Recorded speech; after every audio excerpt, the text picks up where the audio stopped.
welcome. In today's video, we're going over the idea of using PDO threads as subdermal implants in order to lift the corner of the eye as well as the brow in order to give you hunter eyes. This can be done in 5 to 20 minutes depending on how quick you are. And in this video, I'll be showing you the dangers, the pros, the cons, the results that you can expect, how long this might last, and even how much this would cost. Let's begin. So PDO threads, polydioxanone, it's a non-toxic polymer. It was originally used as sutures, leave-in sutures after a surgery, and that's because it dissolves over 6 months through hydrolysis. That also means that the thread lift that we're going to be performing has to be redone every 6 months. Now, there are two main types of these threads. There's a barbed one, which creates more lift. It'll kind of hook into the skin, creating more lift. And there's unbarbed or smooth. This one is mainly for volume since it produces more collagen. Now there's a third one called twist. This one's for filling any sort of dents inside the skin. This one isn't as useful for our purposes. Now, PDO threads are used as cosmetic lifts and manipulating skin elasticity. If you were to buy some, this is what they look like. We've got a needle with a thread wrapped around either on the outside or on the inside of the needle. Now, a quick disclaimer here.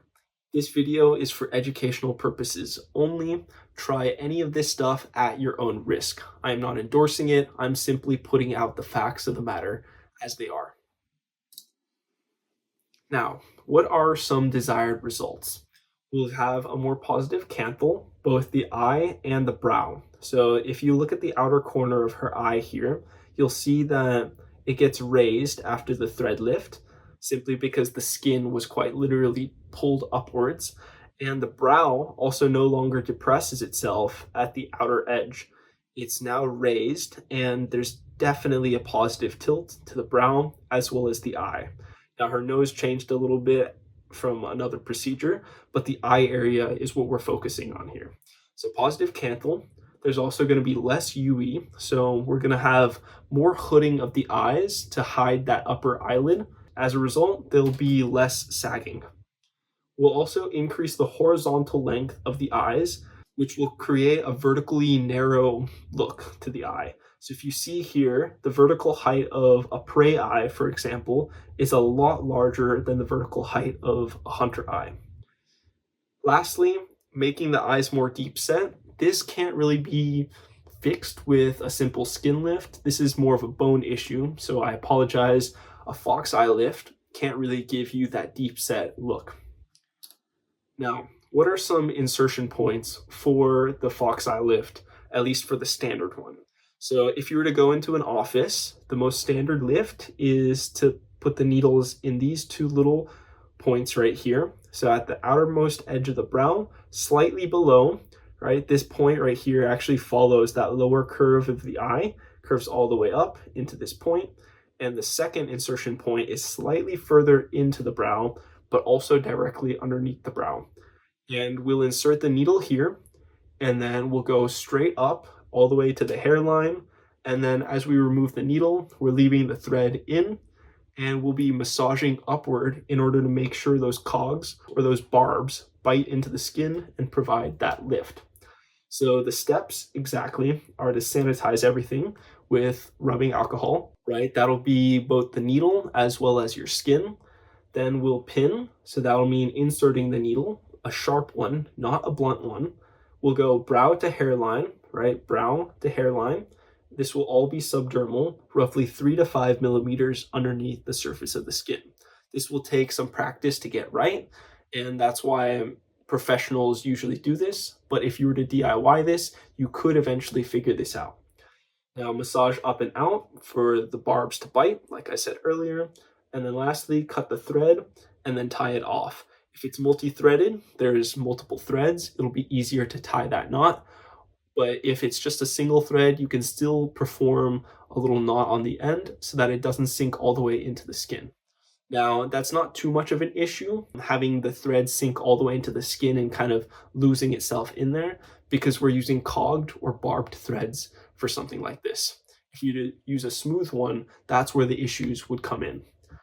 Now, option two, alternative insertion points, would be further out from the brow. So this one is from Clavicular's vid. I think his source is from somewhere else. He didn't invent this, but he did try it. And although I think he's a little bit crazy, I gotta respect the fact that he's willing to do anything in order to ascend.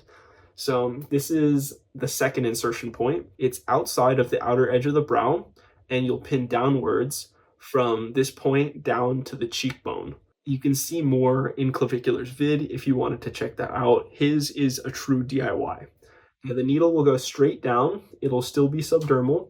You need to avoid the nerves and the veins. This is super important. These are part of the dangers of doing this on yourself, in your face. And then lastly, you need to pull up and out as those cogs bite into your skin to provide that lift. As always, remember to sanitize and then cut the line at the very end. So, how long does something like this last? Well, it depends on the thread material, the diameter of the thread. The diameter is usually correlated to the number of grams associated with the thread. So those number of grams, let's say 19 versus 23 grams, 23 grams will be slightly stronger because that's how much weight it can support. And as a result, it will most likely be thicker in diameter. Now, the last part would be the solution, kind of the surrounding material. If it's water, if it's a salt solution, if it's tissue and blood underneath our skin, these factors influence how fast the thread degrades. Now, as for the types of threads, there's four main ones that I found. There's PDO, polydioxanone, 6 to 9 months. 9 months is more optimistic. I think it's realistic to expect 6 months of lift. Then we've got PLA and PLLA, 2 to 2.5 years. Again, 2 years, the lower bound here, is more realistic. And lastly, PCL, also 2 to roughly 3 years. This one is a lot tougher, and it's mainly used for the jaw. So if you were to use it near your eye area, get a thinner thread so that it doesn't bulge out. Now, during this time, there's going to be a lot of stimulation and collagen produced, and that gradually tightens the skin, which is what these ranges reflect. The period during which the skin tightens and the effect lasts. Now, what are some costs here? Because obviously this stuff isn't free. You need to have the needles, you need to have the threads, the disinfectants, and maybe even someone else to help you do this. So if you were to do it with a certified professional, at least in the US, it costs anywhere between $500 to $2,500. Quite expensive in my opinion, especially since it's something so simple, just a thread up in the eye area. But obviously safety and doing it right, those things matter. And if you were to DIY it, just using the threads and a disinfectant, this will run you anywhere between $60 to $120, or roughly $3 to $6 per thread. Now, my main concern is that some people will cheap out and they'll buy Chinese threads instead of Korean threads. And the main difference is the quality and the safety standards between the two different countries. So Korea is almost always better because they've got higher standards, higher quality stuff comes out of that country. And since you're going to be doing this every 6 months to 2 years, and it's going to be living underneath your skin during that time, you definitely do not want to cheap out. So Ace Thread is the one that I found. It's a Korean brand made in Korea, and it's got all the right characteristics that we want. It is roughly 60 millimeters or 6 centimeters. You don't need much more than that in order to manipulate the eye area. Its weight is roughly 19 to 23 grams in terms of strength. It's a bidirectional cog, so the little barbs, the little cogs, are in both directions, which will help with more lift. And the needle is sharp, not blunt, which will make the insertion or the pinning a lot easier. As a last note here, the cost will depend on the thread length, the weight, and the manufacturer, so be mindful of that. I wanted to show you guys some before and afters, just so you can see what this fox eye lift could potentially do for you. So here we can see that the vertical aspect of her eye has shrunk and that outer edge of her brow has been lifted up to give that positive tilt to both the eye and the brow. It makes her face look just a little bit sharper. In this second half, we've got a lady who has neutral tilt, right? Her eyes look kind of tired, kind of bored almost. And after the procedure, they've got a more positive tilt, so they look more alive and alert. Now, she did put in fake lashes, so that might influence your perception here a little bit, but it's mainly the positive tilt of the eye as well as the brows. Specifically in the right brow, you can see that there's a little more arch here and a lot more positive tilt. So this is what you can expect from this procedure if done correctly. Now, we definitely have to discuss the dangers because there are quite a few. Now, the minor ones are swelling, bruising, and bleeding, as well as a little bit of soreness. These are pretty much guaranteed to happen if everything goes right. A little bit of soreness, a little bit of bleeding, and some swelling over a few days. Now, the medium ones are quite a lot worse. There's asymmetry, right? If you pull the thread wrong and one side's lifted a lot more than the other. There may be skin dimpling, which will resemble scars, something like this right here, skin dimpling, and that can cause persistent pain, especially if the cogs are biting in the wrong way. Now, the pain may also be caused by nerve damage, and that's one of the major issues with something like this. If you're uneducated about needle placement and how far down to go, then you may damage your nerves, you may poke your eyes. Obviously, we're not going anywhere near the eyes in the standard procedure, but if you do it wrong, you could definitely damage your eyes. And there's also a risk of infection. Let's say you bought it from the wrong manufacturer, or you didn't use a disinfectant, or you reused the same needles for some reason. That could definitely lead to an infection. So these issues, they're mainly the worst case scenarios if you do something really, really wrong. They shouldn't happen in most cases, but I just wanted to list them out here. Lastly, there's nodules. So this is where the thread will kind of lump together. And this risk is highest with a smooth thread, something without those barbs or cogs in order to bite into the skin and hold everything in place. Now, what is my opinion on this procedure?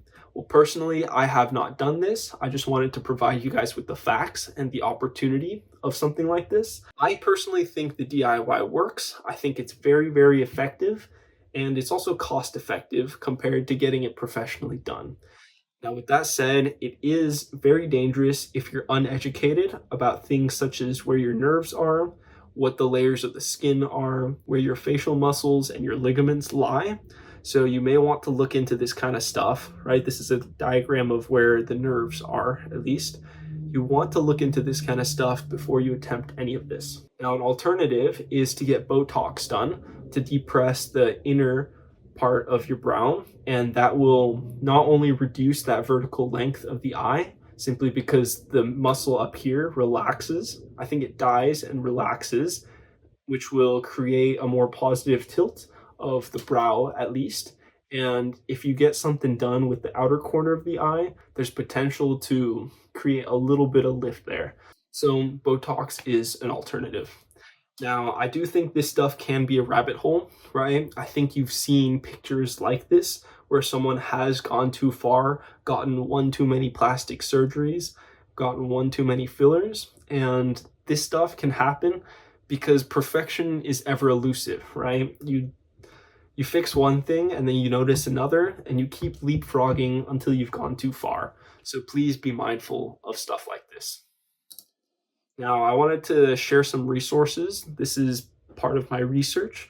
I found 3 different options for insertion points. We've got the standard one. This is a 10-second clip. I think most of you should watch this in order to see how it's done and what it looks like when it's done by a professional, at least. We've got Clofacular's DIY attempt.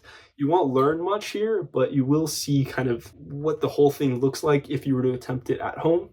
And then the option 3 is a non-standard lift. So I was talking about brow to hairline. In this video, they actually go hairline to brow and then lift upwards, which actually seems more logical to me, but it might be harder to DIY at home. And then we've got what threads look like up close. So this is a tiny short just to show you, hey, this is the needle, this is the thread, this is what it looks like. We've got an article to show you pros, the cons, that kind of stuff. It'll be mostly what I talked about in this video already. And then lastly, a Genius link to Amazon, the Amazon of your country. That's how the Genius links work. And the one I recommend is a 23 bidirectional cog thread at 60 millimeters, because you won't need anything longer than that, but anything shorter than that, you might not get the desired results. With that said, thank you so much for hanging out. Like and sub for more. Peace.